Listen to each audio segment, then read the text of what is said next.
I hid a teenage girl in my room. When I was about 17, I started dating this girl who was a year younger than me. She complained about her mom a lot. Hey, we were teenagers, we all complained about our parents, but as I listened to her, it started to sound like there was some real emotional abuse going on. One night she called me, and we talked for hours. At one point her cat came in. He was a bloody mess, apparently he'd been in a fight, and for her this was the last straw.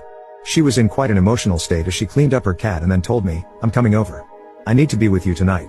It was 2 a.m. and I knew my parents would not appreciate a girl showing up at our house at 2 o'clock in the morning. I told her no, but she insisted. She said she was going to ride her bike over and that was it, goodbye. What could I do? I didn't want her ringing the doorbell, so I went downstairs and checked on my parents. They slept on the first floor, my room was upstairs. They were sound asleep, so I eased the back door open quietly and waited for her.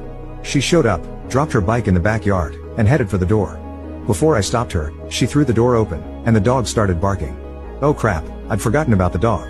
I shoved her up the stairs and followed her up, telling her, "Stay up here and be quiet."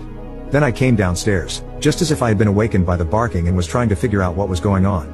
My parents were stumbling out of bed also. My mom noticed the back door was open and there was a bicycle in the yard. Obviously, someone had broken into the house, but where was the intruder?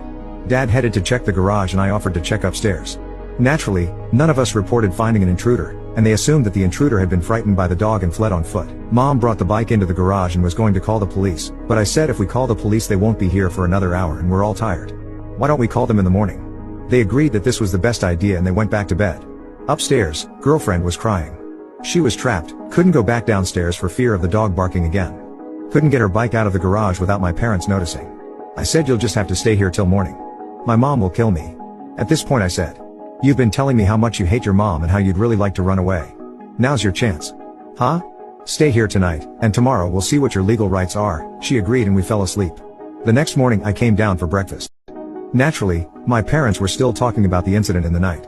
I volunteered to call the police. I picked up the phone, dialed time and temperature, and listened to the National Weather Service's local weather forecast while making up an entire imaginary conversation with the police department. I told my parents. They said they'll be here in an hour or an hour and a half.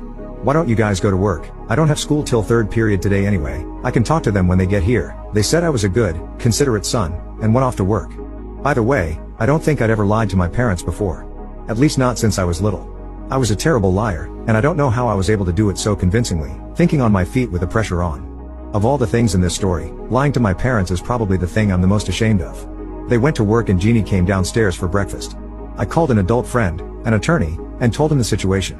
He said that if I really thought that there was abuse going on, that I should report it to the district attorney. So I called the district attorney's office and made an appointment for Jeannie to meet with them that afternoon. We arranged to meet at school and I would drive her downtown, but at the moment she needed to get her bike out of my parents' garage. She rode off to school and I would later tell my parents that the police impounded it. When I got to school myself, late, I'd lied to my parents about not having to go to first or second period that day. I was met in the hallway by my English teacher, Mr. Nelson. His first words weren't rebuke or admonishment. Instead he said, "You've been seeing Jean M., haven't you?" Cautiously I admitted it, and he said with near frantic concern, "Do you have any idea where she is? Her mom thinks she's been kidnapped. There was blood in the bathroom and she's missing." "Blood? Oh, yeah, the cat was bleeding when he came home that night and Jeannie cleaned him up." So I told Mr. Nelson that Jeannie had been with me, and he said Jeannie's mother was on the way and I needed to go to the principal's office to straighten things out. When I got to the principal's office several things happened all at once. The principal greeted me. I was kind of a teacher's pet, and he insisted I wasn't in any trouble. Jean just arrived on her bicycle and was coming down the hall from the other direction, and in the front door was walking Jeannie's mom. Jean gave me a hug, right in front of the principal, saw her mom, and panicked. "Oh my God, run," she yelled, grabbed me by the hand, and started running like she was trying to save her life. I followed as best as I could, and behind us, her mother was keeping up with us, cursing and making dire threats against us. We went down a couple of back corridors of the school and into the student parking lot. We got into my car and peeled rubber getting out of there, leaving Jeannie's mom out of breath and swearing. We spent the next hour driving around, hiding from Jeannie's mom or anyone else looking for us, then went downtown where we told someone from the district attorney's office what was going on. They asked Jeannie to go in for further questioning and evaluation and told me to go back to school. I went directly to the principal's office. I told the principal about Jeannie's claims of abuse. He didn't act surprised, and that I dropped her off at the district attorney's office. He just told me to go to class and I never got into any trouble for what I did, not even for missing several classes that day. Jean called me that night to tell me she'd been put in foster care and had been placed with a family that lived in the East High district so she'd still be going to school, and the DA was investigating the situation. But I never did find out how it all worked out, because not too long afterward, Jeannie and I had a big fight and we broke up.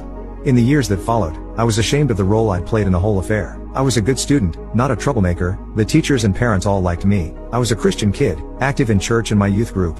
Not the kind of person to help minors run away from home or hide girls in my room or lie to my parents. As the years went by, I was ashamed and embarrassed by the whole thing and didn't talk about it. Then one day, 40 years later, I started wondering about some of the people I knew in high school and started looking them up on social media. I found Jean. Since I'd known her, she'd become a registered nurse, gotten married, had a kid, gotten divorced, and lived alone with a couple of cats. Nothing too extraordinary there. Then I found a blog post she wrote, entitled "The Day My Life Changed."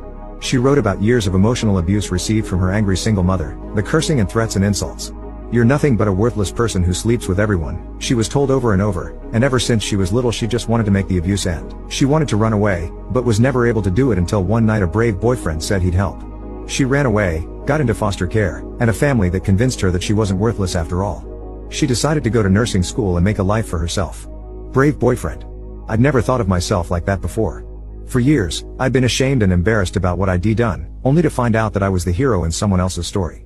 Yes, I contacted Jean after that, and we stay in touch by Facebook.